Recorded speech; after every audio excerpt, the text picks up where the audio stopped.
Of many free games. No. Which mean you.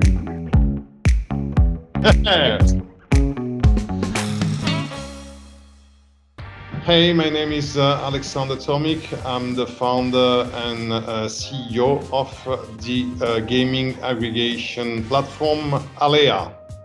And this is my interview for GBC-Time.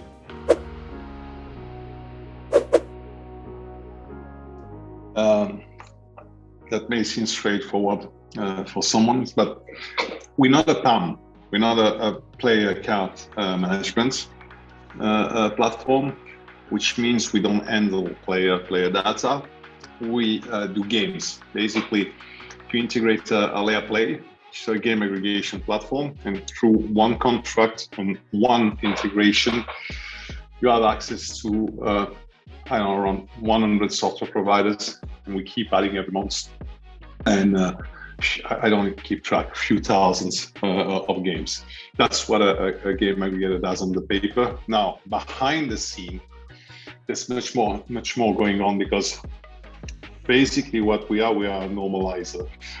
We take very different APIs from different software providers, some of them that have legacy APIs that are 10 years old, some of them that just came on the market now, some of them that know very well what they're doing. Some of them have no clue about what they're doing. They know how to do games, but they're not very familiar with APIs. And we see that with very big providers that are very successful operations. They have beautiful games, and they're not really familiar with an API, and especially an API that's iGaming related. So we also see providers changing their APIs and having more and more, how would I say that, secure and stable APIs, okay? But we also see new providers coming on the market that they don't know how to handle properly a rollback, and where they will ask providers, operators to do some reconciliation on their side that should not be done.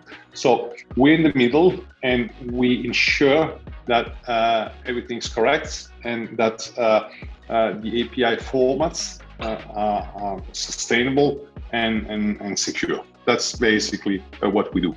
And on the other side, as we have bigger numbers than small or medium providers, we are able to give prices that they wouldn't have access to on the market, without setup fees, without minimum fees, and I mean with the best commercials that they can get on the market.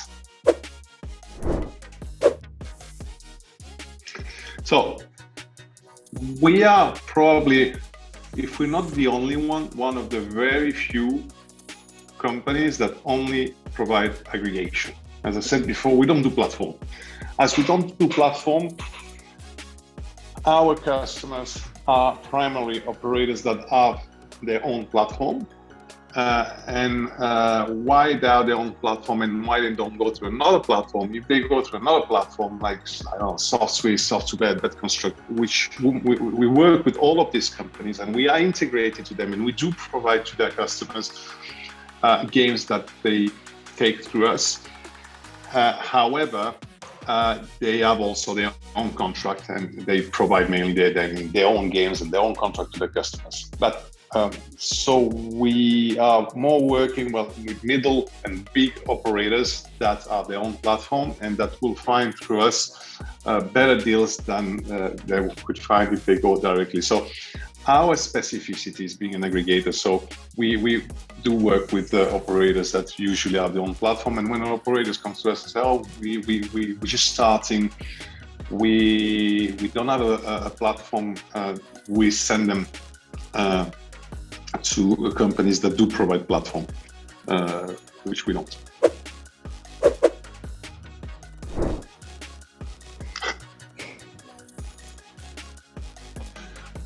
Of many free games.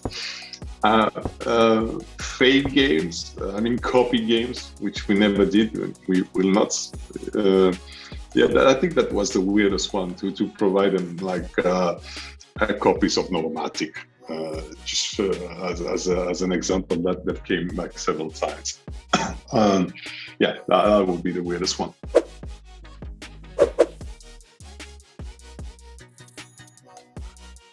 Basically, you go for the biggest ones.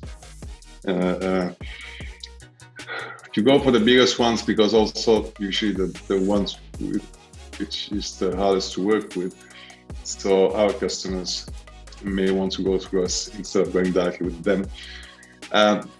The thing is that we started our operation in 2012 as a B2C operation, and we basically took our contracts and then started doing B2B with them. So naturally, we picked up the biggest software providers. So today, back in time, it wasn't, but today it's Evolution, Red Tiger, but now it's been bought by Evolution, NetEnt has been bought by Evolution. I could name a lot of one and say has been bought by Evolution, No Limit City, iGaming, etc. But Playtech, obviously, and Play and Go. But we have, I think, about 100 software providers. So imagine that I believe there is almost exhaustively 220, 230 software providers on the market, of which we are 100, maybe a little bit more, taken by basically the one that are performing the best on any market. So it's quite straightforward. And now, after, you got gems. You got these little gems that appear and that you want to be able to identify before everybody else. Imagine back in time, Stripe, when Stripe came back on the market. Red Tiger, we were one of the first one, if not the first one, to be able to resell with Red Tiger. You have Prince Studio, which now is on a Relax platform on Silver Bullet, which is an amazing software. So now that we have everyone, our team is focused to identify these little gems that pop out and to be able to sign them before everybody else has them. Another example that just came back to my mind, I think it was 5 years ago, was Big-Time Gaming. And I had the privilege to show Bonanza in Las Vegas in a dinner. Nick Robinson showed to me directly and said, "This is the next Gonzo killer." And I said, "Man, you have no idea how many times I've heard that. And I'm sorry, I don't like your game. I don't like the graphics. I don't like the banjo behind. I'm not sure this is gonna work." And I was so fucking wrong, you know. These are the things you want to be able to do. Find the right gems before they become too mainstream. But again, I think we will go through 20, 30 software before we find one that's worth integrating. We eat a lot of shit before we can provide. No, we don't sign the 2030s because there's a lot of work in terms of integration. But now with reverse integration, it's less work for us. As we've integrated basically the biggest 100 software providers, we don't really need integrate the new one, except just to, as I told you before, to find the gem. So we don't have that appetite we used to have before, and we don't have that much of resources that are dedicated to. Imagine all the KYC due diligence you need to do, commercial negotiation, and then integration before you can go live with a new provider. So today, we integrate much less at a lower pace than we used to do before. And I would say that it will contradict a little bit what I've said before, but if there is a gem and you really think there's a gem, okay, you'll take it. And you would see that you have a gem because the game is good, but also because the team behind is good. And that's, for me, the best way to choose. It's also as an investor, when you go for a project, you can look at the numbers, the business plans, whatever, the product that they are behind, the benchmark they did, and that's all fine. But I think the best way is to look at who is behind the project. And if you have these guys that work for 10, 15 years in the industry as being mathematicians or product owner, whatever, in some big software companies, you think, okay, we may have a winner.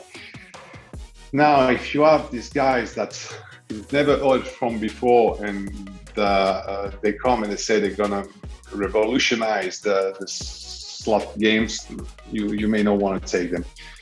And the other thing is that we may not want to be the first one to integrate them. We will just have them on our radar and wait and see. And when we see them coming out and it works, okay, then maybe we go for that. Okay, maybe it depends for other people.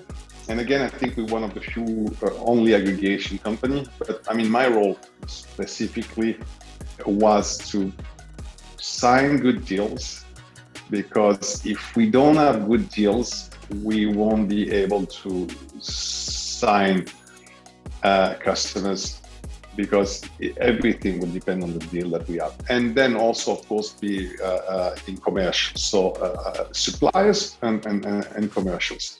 Products also, to be honest, I'm not very much of an operation guy. So that's not my thing, but it probably depends on the type of company, type of founder you have, and the type of person that you are. Adaptability. The ability to communicate with people, definitely, because it's a small industry. It's very much done with network, and I'm a product guy, product mind. But if I've seen companies succeed not having a very good product, just because the top guys were very good at communication, making networks. So the network aspect is very, very, very important. But yeah, that's probably the three top skills I'd say I have. Other that I don't have, that I'm acquiring more lately, it's the ability to recruit the right people, and that's a very important point. So if you would go today, the entry point, the entry barrier is quite high. I mean, you cannot, it depends again on what type of company you want.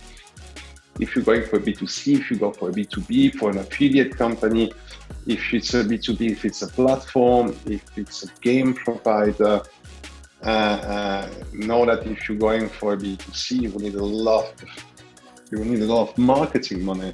If you want to go for a B2C, building your own platform, you will need even more money. When we started in 2012, we were launching a B2C with our own platform. So we need a lot of cash, but times were different.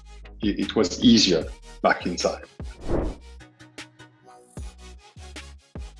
I mean, today, I would say that the minimum would be for any kind of operation, except if you go completely white label, but that's not a story. Let's say you have access to traffic. Maybe you're an affiliate and you want to be a white label of a platform. Maybe you need less money, but I wouldn't enter this market, whether it's to be a software provider, whether it's to be an aggregator. It's even, I would say, it's even more complex, because you need to develop the aggregation platform, and you need to sign every major game provider. That takes a lot of time and work. I wouldn't go under 2 million, and 2 billion being like the barely minimum. And if it's for an aggregator, again, because most of the casinos that they start today, they go through aggregators, so they go through full platform provider, because they just don't have the time to sign all these contracts and the money. If aggregation platform wouldn't exist. The entry barrier would be between 5 and 10 million, and probably closer to 10 million than anything else. So if we say 2 million today, which is quite low, it's because there are aggregation companies and platform companies that allows you to do white label or build a light platform and go to market right now just by signing one contract and integrating tens or dozens of software providers just through one platform.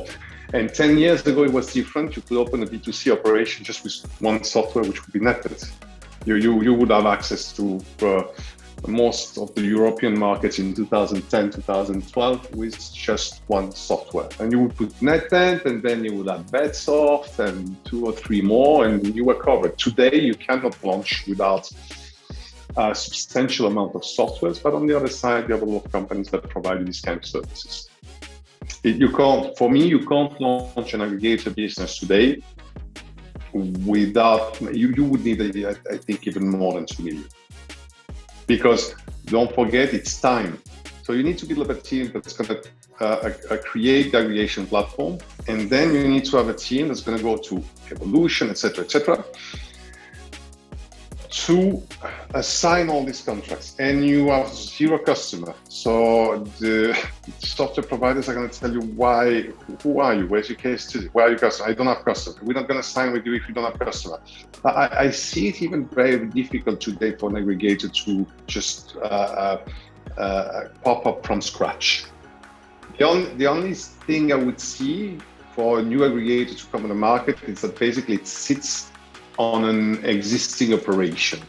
So it would be a company that have launched its B2C, is making money, maybe start with aggregators. It's up at the beginning, are signing directly one by one. It takes 2, 3, 4 years. They're making money with the B2C, and then they start say, okay, we're going to sell our games to other operators. But starting an aggregation business from scratch today, I see it quite complicated. And to be honest, if you think about it, even years ago, I see it complicated because you need to have customers to start signing these contracts. So it's a little bit like the egg and the chicken, you know. We were profitable very quickly because we started, if I'm not mistaken, let me just go back in time, 2005, with being affiliates, then having an affiliate network, then launching our own casino, then launching our own platform, etc., etc. So we build ourselves from different business models, small and going to bigger one, and we were profitable since day one. I mean, we didn't have cash, we didn't have investors. We started doing SEO. SEO was the main skill. Generate traffic, send it to operators, build a casino on a platform, build our own platform, and growing slowly like that. So we were profitable since day one.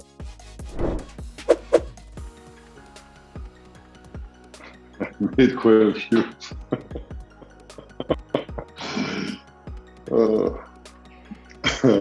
Let's try to keep friends here. But I would say that recruitment. I think choosing the right people. That was the biggest mistake. When you start, you just basically onboard anyone. Anyone who wants to come work with you, you're like, I'm happy they're gonna work with us. You know, that's cool. That would be the biggest mistake. And evaluating people, and when you start about talking about evaluating people are going to work for you, your customers, your suppliers, your partners, evaluating people. It's sometimes you have red flags and you go towards the red flags because you want to make business and you see the opportunity, and you don't want to see the red flag because the opportunity is so big, nice, yummy, whatever. And it's not that you don't see the red flag, you just ignore it. Yeah, but the biggest mistakes were not situational mistakes. They were not opportunities that were missed, or it was more about not working with the right people, being more selective. I wouldn't change anything about the company itself. We who we are because we went through the path we went through, and that made us as we are. What we are changing now, and we are like-minded people that are working together. We don't tolerate within the circle bullshitters. We don't tolerate people that we believe may, let's say, put other people down. We feel that they're not kind or whatever, even if they could be of a good value in the short term for the company. If we believe that they're going to put people down, they're going to put the vibe down, we prefer not to work with them. So we're very careful today with who we work with. We have that luxury. We're a grown-up company now. We're not a startup anymore. So yeah, we have that luxury, and that's what we do. We try to stay with a group of people that respect each other. And we have essentially want to have fun, make money, have fun, but not sacrifice for like crazy opportunities or revenue. Let's say the good vibe that on the long term it's going to make the difference, and make that you're still alive there, or you're just gonna explode because people are gonna feel miserable,